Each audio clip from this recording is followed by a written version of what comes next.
I am humbled indeed to stand before you tonight, joining the pantheon of incredible and accomplished women you have honored here, you will be honoring here tonight and in the past. My career in the entertainment business has been a rewarding one, and there is simply nothing better than going to work every day when you love what you do.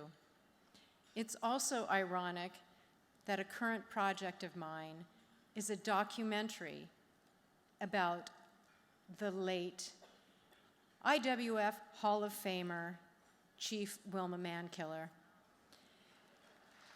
whose story deserves to be told to a worldwide audience. And if you want to see me later, we're still in the fundraising phase. I think everyone has said very much what my career is about and the challenges that I've overcome. So in the spirit of this conference, celebrating and shining a light on civil rights and human rights, I'd actually like to talk to something I know you've heard a bit about earlier in this conference. But given the power and influence of the women in this room, I know we can make changes in the world. Many IWF members have already dedicated their lives to changing the world for the better, especially for girls and women. And I would like to issue a call tonight for all of us here and our sisters and colleagues who are not here to commit to a particular cause. Once again, I know you've heard about it. Hashtag Bring Back Our Girls. I'm a very visual person, so when I read something, I see it as if it's already a film or a documentary. So please bear with me and try to imagine this. I'm going to read to you an abridged BBC News account from 3 girls who managed to escape their captors. We were at the school when suddenly 3 Boko Haram members entered. They gathered us where we have our school assembly. As they were there, they started burning the school. They burnt everything. They asked us to get out of the gate, saying that if we did, they would lead us back home. They said whoever did not have a headscarf or shoes to go and get them. Then they asked us to climb on a lorry. They said to us, "You're only coming to school for prostitution." Boko, which means Western education, is haram, which means forbidden. So what are you doing in school? We kept quiet. There were about 100 Boko Haram members.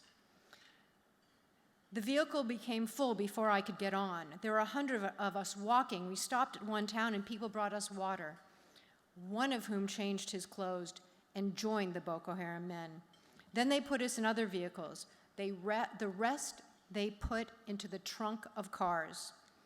When we entered the vehicle, one of the girls said to me, "Shouldn't we jump out of the vehicle here so that we may possibly escape?"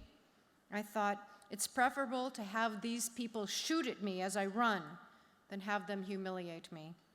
The Boko Haram kept saying to us, "Make sure you put on your scarves. We'll shoot any girl we see without a scarf, and any girl who jumps out will die."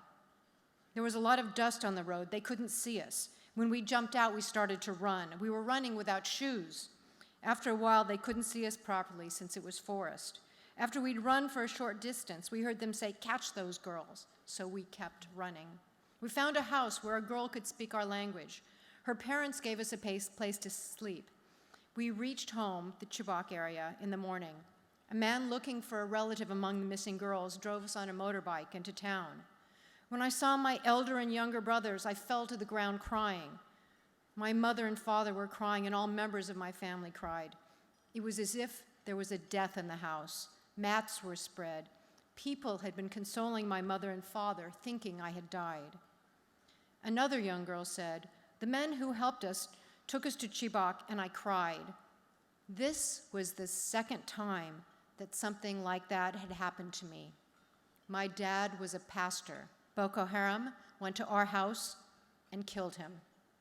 They also shot my mother in the stomach. They gave her 2,000 naira, $12 for the bullet. I was taken to a hospital, and it was 2 weeks before I could stand up because my feet were in such terrible shape. I continued to live with the thoughts that Boko Haram members would be coming to get me. I couldn't sleep. I was having nightmares every day. There was even a day when I dreamed that they'd gathered all of us who had fled in one place and said to us, "You girls have defied us and fled. We're now going to burn you alive." God will do what he wills, but I don't want to look at them because of what they have done to my life. They think they have ruined me, but God willing, they haven't ruined me. I'll continue my education. I haven't forgotten about the other girls who are still in the hands of those people. I keep praying for them.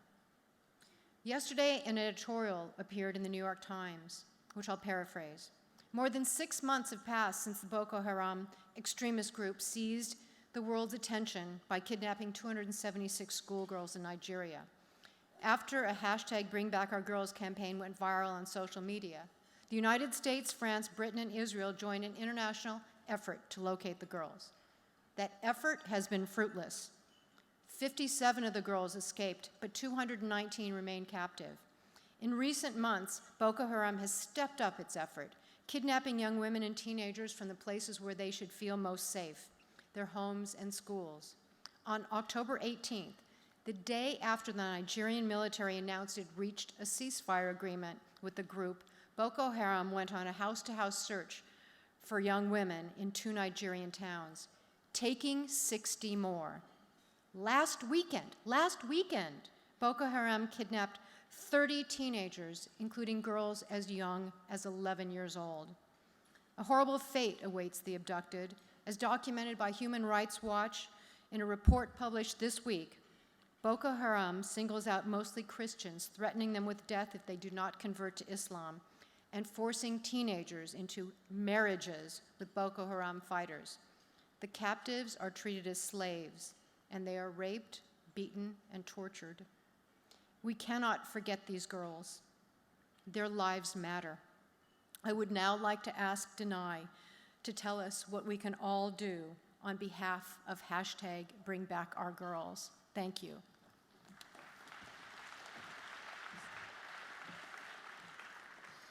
Last week at the One Campaign Summit on Women and Girls, I was blessed to meet 2 of the abductees who escaped and are now safe in the United States and going to school.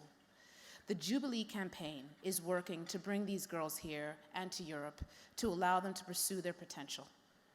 Emmanuel Ogebi, the Nigerian human rights attorney who provides these girls with their American asylum, recommends contributions to the site youcaring.com, Education After Escape. youcaring.com, Education After Escape, allows these girls to come here and be safe and taken care of. Please continue to raise the voices of these girls in your areas of influence and keep the hashtag Bring Back Our Girls alive. Thank you. Thank you again. Thank you again for honoring me. Thank you for honoring my career.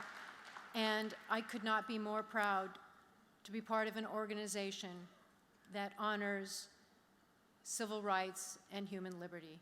Thank you.